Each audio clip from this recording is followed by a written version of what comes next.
AgriMonitor Namibië by Nampo. Ons het Sondagoggend baie vroeg weggetrek uit Windhoek. Ons het al die pad veilig gery met Boepkewits Toyotas. Hierdie lieflike bussie was so gerieflik tot by Nampo Park naby Botawil. Soos ons gery het, Johan, het ons windpompe begin raak sien en Johan het gesê, kom ons tel hoeveel windpompe sien ons. Want natuurlik AgriMonitor se logo is 'n windpomp. En was dit ook nie vir windpompe nie, dan was die damme van die damme ook nie vol op die plase nie. So windpompe is baie belangrik vir ons boere. Omdat hulle doel gedoen, ja. Ja. Johan, hoeveel het jy toe begin ons raai? Ons het ons eie interne kompetisie gehad in die kombi. Ja.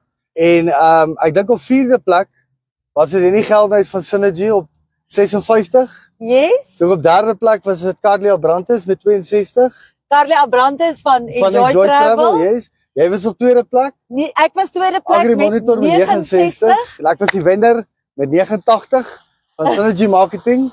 Maar ons was nog steeds almal ver weg. Ons was heeltemal uit, maar ons het heeltyd probeer tel soos ons ry. Ons baie gestry. Daar was windpompe wat nie koppe gehad het nie. Dan sê ons, gaan ons hom nou tel of nie? Dan sê Johan, nee, hy is nie doeltreffend nie. Hy pomp nie. Exactly. So dit werk nie.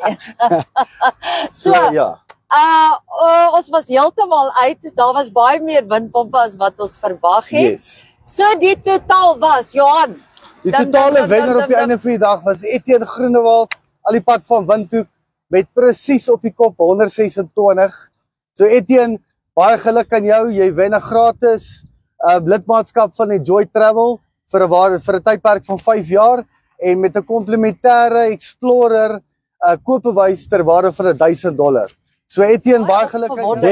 Ek wonder waarheen gaan hy reis, watter van ons lotjies gaan hy besoek. Daar is oor genoeg om van te kies, ons het terwyl in Suid-Afrika ook. Hierdie hele reis sou glad nie borg nie. Dames Pick n Pay, Enjoy Travel, Agra, the Shilongo Leather en dan ook natuurlik Boepkewits Toyota waarmee ons gereis het. Dit was 'n fantastiese belewenis. Nampo, regtig, dit was so goed georganiseer. Dit was oorweldigend. Dit was regtig vir my oorweldigend. Ek het lanklaas so baie mense bymekaar gesien en die landbougemeenskap wat bymekaar staan en net daai fantastiese gees. Yes. En dankie boere vir die wonderlike kos op ons tafel.